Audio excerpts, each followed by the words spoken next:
No ar, Manhã Melhor com Gui Moreira. Olá, bom dia. Começando agora o Manhã Melhor, o seu café da manhã na tela da Band.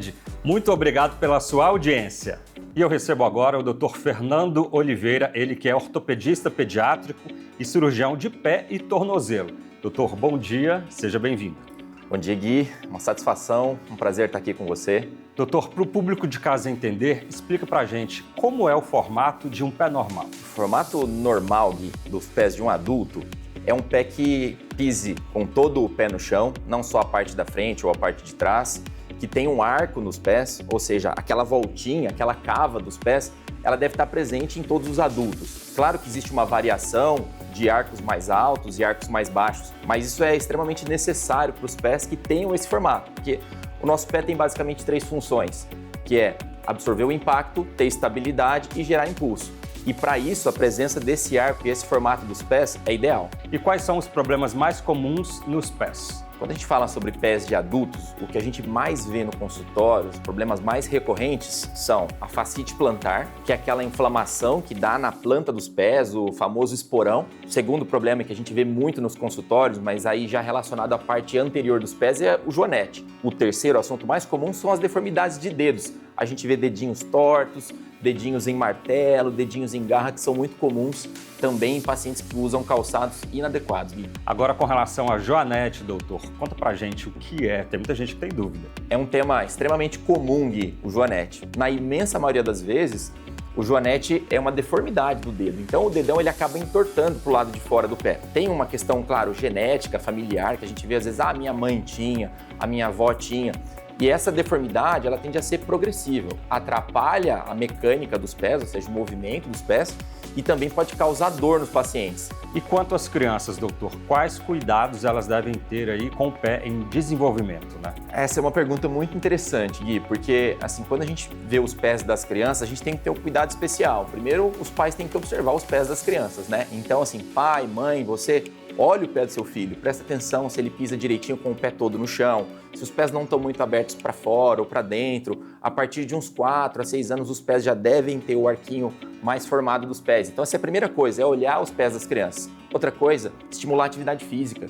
Criança fazendo atividade física, ele acaba fortalecendo os pés, estimulando os pés a se desenvolverem. Os calçados das crianças também têm que ser adequados, então a parte da frente tem que ser mais larga. O calçado ele deve ter um amortecimento, mas ele não deve ser tão flexível, para que essa criança desenvolva os pés da melhor maneira possível. Para finalizar, doutor, conta pra gente quais são as alterações mais comuns aí nos pés das crianças. O que a gente mais vê no consultório, disparado, são os pés chatos, assim. São aqueles pés que não têm a curvinha. Então, geralmente, a criança não só tem uma redução no arco do pé, mas é um pé que geralmente ele é mais virado e a ponta mais aberta. Ele anda geralmente com os pés mais virados para fora, assim. A gente vê muito isso. O segundo problema mais comum e que hoje está sendo, vamos dizer assim, um surto na nossa população, são as crianças que andam na ponta dos pés. Depois dos 3 anos de idade, a gente não espera que isso seja mais comum e é importante procurar tratamento. Dúvidas esclarecidas, doutor. Muito obrigado pela sua participação aqui no Manhã Melhor na Band. Gui, foi um prazer estar aqui. Acho que foi muito esclarecedor. Acho que as pessoas de casa vão aproveitar muito a nossa entrevista e vai ser um prazer ajudar todos vocês. Um abraço. Reconstrução de mama pós-câncer é um tema importante e para falar sobre esse assunto, eu converso agora com o Dr. Daniel Stuck, ele que é médico cirurgião plástico. Doutor, bom dia, seja bem-vindo. Bom dia, Gui, bom dia a todos. Doutor, explica pra gente qual a importância, de falar sobre câncer de mama nesse mês de outubro. Outubro é um mês de conscientização, de campanhas que falam muito sobre prevenção do câncer e diagnóstico precoce. Quando nós falamos em prevenção, nós estamos falando em mudanças de hábitos de vida das mulheres, principalmente evitando sedentarismo, tabagismo, a obesidade, que são fatores que aumentam bastante o risco dessa doença. Ou seja, o paciente tem bastante responsabilidade também, doutor, em ter uma rotina mais saudável, né? E, na verdade, em todas as doenças, nós temos essa preocupação em mudanças de hábitos de vida, mas nessa doença principalmente. Agora, doutor, o diagnóstico precoce, ele é muito importante? Bom, Gui, o câncer de mama é o mais frequente em mulheres, é o que causa mais mortalidade. Então, nós temos, estatisticamente, 1 a cada 8 mulheres que vivem até os 75 anos de vida vai ter câncer de mama. E o diagnóstico precoce faz toda a diferença no tratamento, que se torna menos agressivo e a chance de cura supera 90%. Doutor, explica pra gente o que é a reconstrução da mama. Reconstrução da mama é uma ou um conjunto de cirurgias responsáveis para refazer a mama após a mastectomia, ou mesmo corrigir algum defeito gerado após a quadrantectomia, que é a retirada parcial da mama. Nesse conjunto de cirurgias também se insere a plástica da mama contralateral, onde se faz o que a gente chama de simetrização, e também, quando necessário, a reconstrução do mamilo e da areola. Das técnicas que nós mais utilizamos, a prótese de silicone é a mais utilizada. É a mesma prótese de silicone que se usa em cirurgias estéticas. Em alguns casos, nós utilizamos o que chamamos de expansor, que é uma prótese vazia que é colocada no local da mama e que, após preencher, nós vamos trocar pela prótese definitiva após meses ou anos depois. Doutor, para finalizar, explique para a gente qual perfil de paciente pode fazer a reconstrução da mama. Bom, a reconstrução da mama é um direito garantido por lei para todas as mulheres que foram submetidas à mastectomia. Ela pode ser feita na mesma etapa da retirada da mama, que é chamado de reconstrução imediata, ou após meses ou anos, que é chamado de reconstrução tardia. Todas as mulheres têm o direito a fazer a reconstrução de mama. Só não fazem aquelas que não querem, por opção delas, ou que tenham alguma condição de saúde que impossibilite essa reconstrução, ou, em caso da reconstrução, atrapalhar o tratamento dela do câncer. Eu conversei com o Dr. Daniel Stuck, médico cirurgião plástico. Doutor, obrigado pela sua participação aqui no Manhã Melhor na Band. Eu que agradeço, Gui, agradeço ao programa.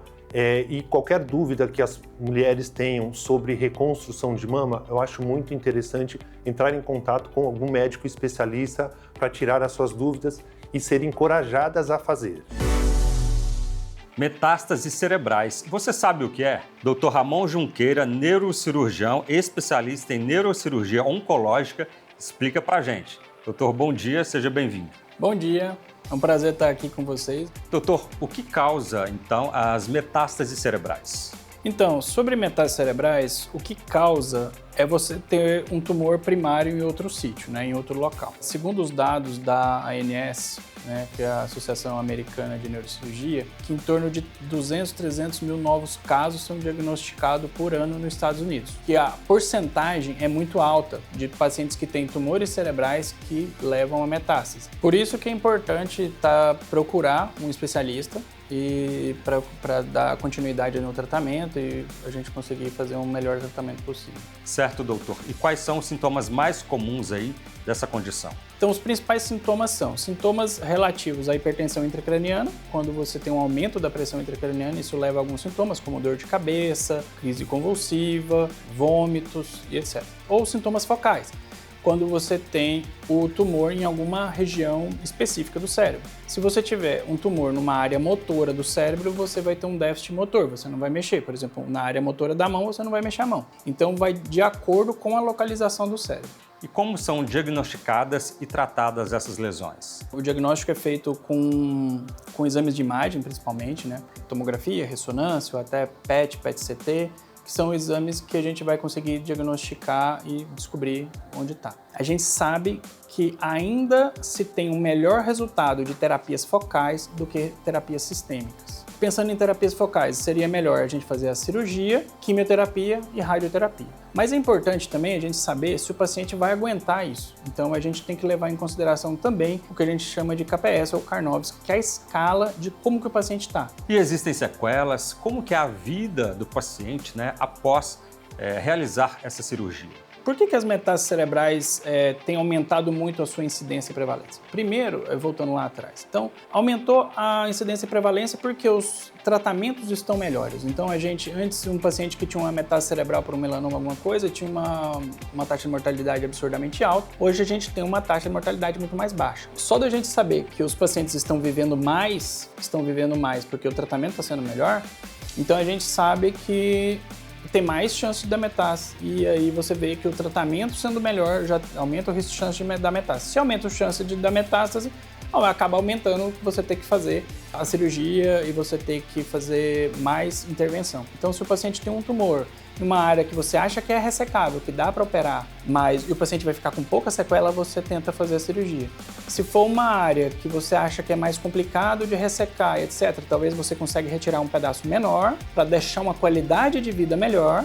E aí você complementa isso com uma radioterapia, uma quimioterapia, e aí o paciente ficaria com menos sequela. Essa é sempre a nossa visão. A nossa visão é sempre tentar minimizar a sequela. Muito bom saber de todas essas informações. E onde o doutor atende? Eu atendo em Jundiaí, principalmente, e em regiões ali. Muito bom. Doutor, obrigado pela sua participação aqui no Manhã Melhor. Obrigado. E agora vamos falar de emagrecimento saudável. E para falar sobre esse tema, eu converso agora com a Áurea Fávero, ela que é nutricionista. Bom dia, seja bem-vinda. Bom dia, Gui. Muito obrigada pelo convite. É um prazer estar aqui na Band. Conta pra gente como a alimentação pode mudar a questão da nossa energia, da nossa saúde e também da autoestima. Então, Gui, quando a gente tem uma alimentação equilibrada, a gente consegue ter uma disposição melhor no dia a dia. A gente consegue manter um peso adequado e se a gente for ver também para a parte de atividades físicas, quando a gente tem uma alimentação equilibrada, a gente consegue um rendimento melhor. Então, a alimentação realmente faz toda a diferença na vida de cada um. Certo. E como que faz para a gente conquistar o emagrecimento saudável? Por mais que pareça que quando a gente fala de emagrecimento, a gente precisa ser um emagrecimento sofrido. Na verdade, quando você procura um profissional qualificado, você consegue entender que por mais que você coloque o déficit calórico ali para a perda de peso, você consegue fazer uma alimentação que você sustenta, que você consegue manter ali no dia a dia, com nutrientes equilibrados, com vitaminas e minerais adequados, para que o paciente emagreça de uma forma saudável e com uma constância ali que ele consegue sustentar a dieta. Quais os resultados e benefícios desse processo? Quando a gente consegue manter essa dieta, quando a gente consegue segui-la, a gente realmente atinge o resultado que a gente quer. Hoje em dia, tudo que a gente vai fazer quando a gente monta uma dieta para o paciente, a gente tem que pensar na parte emocional, mental também. Tudo isso está relacionado, né? Então, eu acho que os benefícios, eles são inúmeros, né? Às vezes até uma manutenção de uma patologia, às vezes uma prevenção de uma patologia que pode estar surgindo, às vezes uma pré-diabetes também. Então, esses são alguns benefícios do que a dieta equilibrada traz aí para a vida da população, né? E qual é a sua experiência com atletas aí de alta performance? Então, Gui, a minha experiência ela começa há um tempo atrás já, mas hoje com um foco muito voltado para o ciclismo. E a experiência que eu tenho é que, assim, a disciplina dessa parte da população, né, os atletas em si, principalmente os que estão buscando ali pódio e tudo mais, ajuda muito. Mas a diferença que faz na vida deles encaixar uma dieta equilibrada, uma dieta adequada, uma dieta redonda ali para atingir os objetivos é imensa. Agora, uma outra dúvida aqui. Suplementos são indicados ou você sempre recomenda aí comida de verdade? Eu recomendo os dois, Gui. Eu analiso bem o que está acontecendo ali na vida daquele paciente, qual é o objetivo dele. A gente precisa retomar isso de comer os alimentos na máxima, né? Porém, assim, eu acho que suplementar não é um bicho de 7 cabeças, eu acho que caiu por terra já. É necessário, nós temos muitos suplementos seguros, né? E suplementar ajuda muito, Gui, ajuda mesmo. E ela escreveu um livro, ó, de nutricionista e louco, todo mundo tem um pouco. Olha que legal. Esse livro já está disponível, Já né? está disponível, tem na Amazon para venda, é muito fácil de achar. Digita lá no Google que vocês encontram para fazer a compra. Excelente, olha, muito obrigado pela sua participação, sua entrevista aqui no programa. Foi bem esclarecedor aqui pra gente. Obrigada, Gui, eu que agradeço. E foi um prazer estar aqui com vocês. Se alguém tiver alguma dúvida, só me acompanhar nas redes sociais. E o Manhã Melhor de hoje vai ficando por aqui. Muito obrigado pela sua audiência. Para rever nossas edições, escaneie o QR Code que está aqui na tela. E eu volto na próxima semana aqui na tela da Band. Ótimo domingo!